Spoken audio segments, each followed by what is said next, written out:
Could this be a push?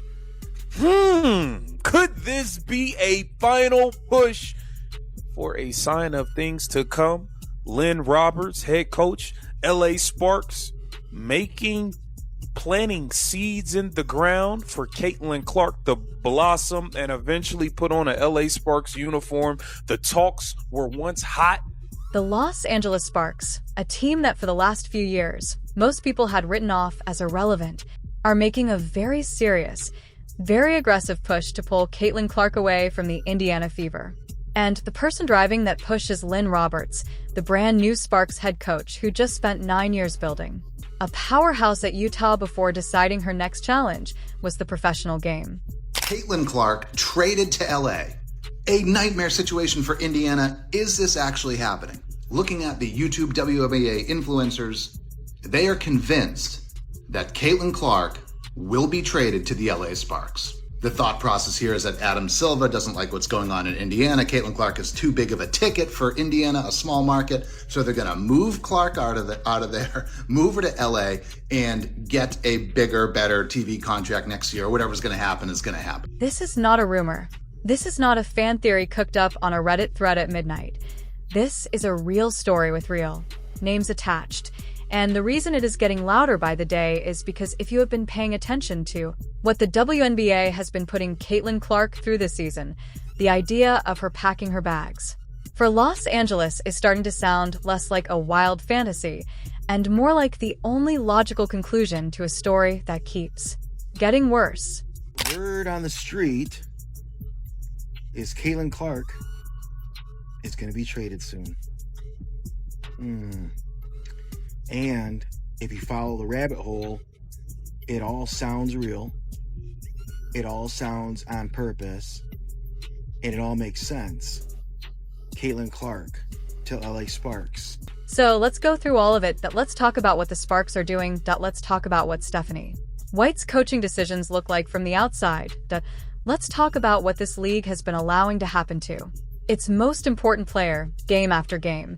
And let's talk about why, for the first time, people are seriously asking whether Indiana deserves to keep Caitlin Clark at all. If Caitlin goes to LA, what do you guys think? I mean, she'd be back with what? Cameron Brink? Kelsey Plum is over there.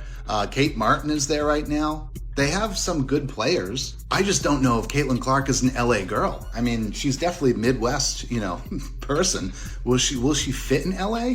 I mean, with Cam and that team, I don't know. Maybe the spotlight will. Lynne Roberts is not some first-year coach who stumbled into a big market job. She spent 9 seasons at Utah, built the program into a consistent NCAA tournament presence, and became one of the most respected builders in women's basketball. The Sparks hired her to do something people had stopped expecting from that franchise compete, and she is not here to be patient about it. Since arriving in Los Angeles, Roberts has been aggressive on every front. She signed Kate Martin, a player who built genuine chemistry with Clark at Iowa, converting Martin's development contract into a full standard WNBA deal in early July. She brought in Kiana Williams. She has been publicly transparent about her ambitions, and she has made it obvious the Sparks are building towards something real. Roberts wants a star, not just a good player, a star, the kind of star who changes the economic math of your franchise overnight.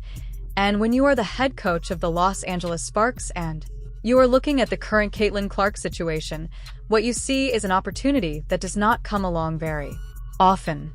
Well, man, if you haven't heard, Kate Money Martin, man, just got signed to a standard contract with the LA Sparks, man. And this was much deserved and needed because the WNBA needs Kate Martin on a team. And they had to make room to do this, so thank you to Nia Latson. But we talking about Kate Martin. We already know from Iowa with the face of the league, the baby goat, Caitlin Clark. Also, one of the people that have the top selling basketball jerseys in the WNBA and has had it since she came in. But she also has the skill to be on the team. So this is good. I'm pretty sure a lot of people is happy about this signing. Here's what makes this push more than just wishful thinking. The Sparks did not sign Kate Martin by accident. Martin was Clark's teammate at Iowa. She was there for every piece of that historic run. She is someone Clark is comfortable with, someone who understands how she plays before a single practice even happens. You do not go out and sign Kate Martin in the middle of the WNBA season and then deny you have one eye on Clark's situation. That is a deliberate organizational signal. You are building a roster Clark could step into and immediately feel at home. You are removing friction. You are putting pieces on the board before the real negotiation even begins. Roberts has not stood up in a press conference and announced we are coming for Caitlin Clark. That is not how this works. But the moves tell the story that the words are not saying yet, and anyone watching this franchise closely knows exactly what the project looks like. I'm pissed. After tonight's game, I'm pissed, and I'm clearly not alone in my sentiments, but the league has a serious officiating issue, and the fact that the way that they treat their generational talent is truly disgusting. The calls tonight were insane, or the no calls tonight were insane. Before you can understand why the Sparks want her so badly, you have to understand what Caitlin Clark is doing right now in 2026. She's averaging a career-high 21.2 points per game across 17 appearances this season. She has another All-Star selection, her third in 3 years. The Fever came into this stretch with an 11-8 record, AT 24 years old, and just her third professional season. She is performing at a level that puts her in a conversation very few guards in the entire history of women's basketball have ever entered. She is the most watched player in the history of women's professional basketball. The Fever Liberty game on June 6th averaged 2.557 million viewers on CBS, the most watched WNBA game on any network this entire season, and the second most watched women's game on any network since the year 2000.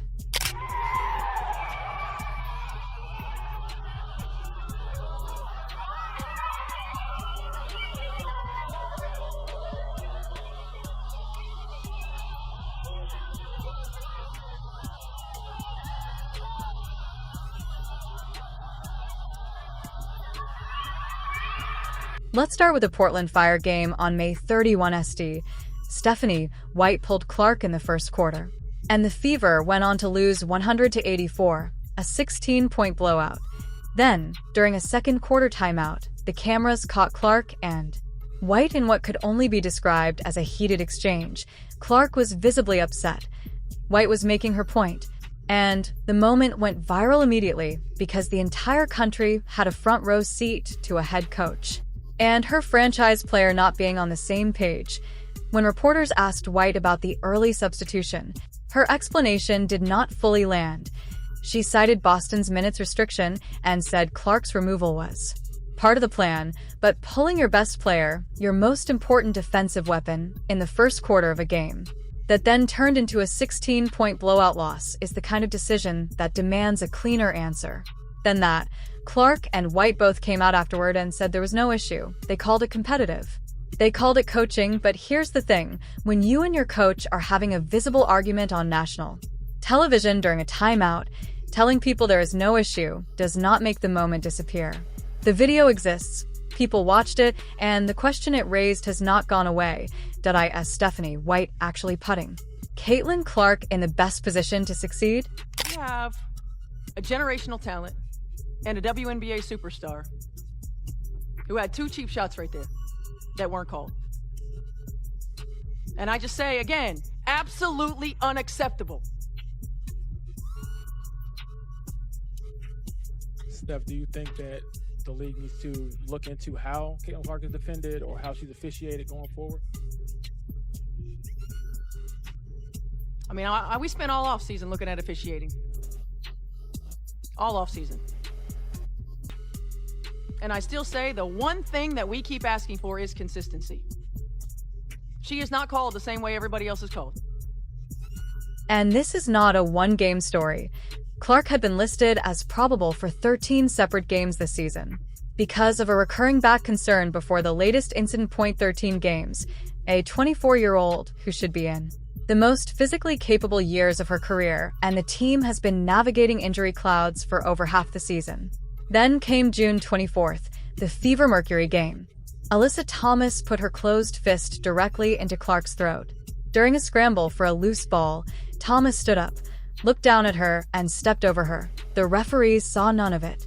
The game kept moving. White called the missed calls egregious after the game. She said Clark absorbed 2 uncalled cheap shots in a single professional basketball game, and the referees still found a reason to review Clark for possibly hitting a defender rather than addressing what was done to her. The league eventually gave Thomas a 1-game suspension, 1 game for a closed fist blow to the throat, and Clark sat out the next 2 games with a back injury aggravated. In that same match, It's really always intense though. Like, I feel like, yes, just like you said about basketball, like, it was a flagrant 2, it was a flagrant 2. Like, that should have never been done. Like, you don't put your hand in someone's throat and, like, damn near kick them on the floor. Like, it's a basketball game. Like, what are we doing? Like, and so obviously that was the right call. And as for death threats, like, it's so. I've been on the other side of those, Aaliyah. Like, Yeah. I've been on the side of some players' rough play. So if there's anybody that could probably speak about this and being roughed up and being, like, disrespected and whatever, it's probably me. But in terms of taking it farther than that, it's just like, what are we doing? here is where the story gets serious in a way that goes beyond basketball drama. Sirat Sohi at The Ringer plainly said that the league is stacked against Clark, that players resent her, referees won't protect her, and league leadership has been reluctant to acknowledge obvious mistreatment. That is not a fan on Twitter. That is a credentialed journalist who covers the WNBA for one of the most respected sports publications in the country. A group of 11 Republican lawmakers, led by U.S. Representative August Pfluger of Texas, sent a letter to WNBA Commissioner Kathy Engelbert on July 7th, demanding accountability for what they called multiple attacks against Clark. They described her as the face of your league. They pointed to hip-checking, eye-poking, and the throat incident as examples of unnecessary physical hostility and violence. They floated DOJ involvement if the conduct rises to the level of civil rights violations and gave Engelbert until July 24th to respond. That is Congress writing to the WNBA commissioner about one player, about whether she's being protected. Think about what has to happen before a story reaches that level. I thought you're a young, wonderful basketball player. Caitlin, I thought that she was treated rather rough, if you want to know the truth. That was a much different kind of an event. That was a pretty bad event. Thanks. But in this case, he didn't do anything wrong. Do you know how bad the WNBA has to be doing when our president has to stop his busy schedule to talk about the WNBA? What? Good thing it was Caitlin, because if it wasn't for Caitlin, he would have had no reason to speak about the WNBA. That's just facts. And then, right in the middle of all of this, someone went ahead and said the quiet part out loud at a piece published by Yahoo Sports. In late June, carried the argument that the WNBA would be better off without Caitlin Clark. The reasoning went like this. Clark has already done her job. She helped get players chartered planes. She drove the new CBA. She pushed ratings up. And now, the argument goes, the league should stand on its own without leaning on one player's popularity. That is one of the wildest takes in the history of sports analysis. The idea that a league is better off without its most watched, highest drawing player because she has already been useful enough. Caitlin Clark being sabotaged by this trash-ass head coach, this trash-ass organization. Trade her already. Just trade her. This is garbage, bro. I'm sick of watching this stuff. She was sabotaged today. The most she played was 3 minutes and 10 seconds at one time. That is sabotage. It's malpractice. There was no point in her even playing today if this is the plan. I'm sick of it. I'm sick of it, man. Here is the contract reality, because this matters. The Indiana Fever exercised their team option on Clark's deal for the 2027 season before this campaign even began, locking her in at a salary of $597,596 for that year. After 2027, she becomes a restricted free agent.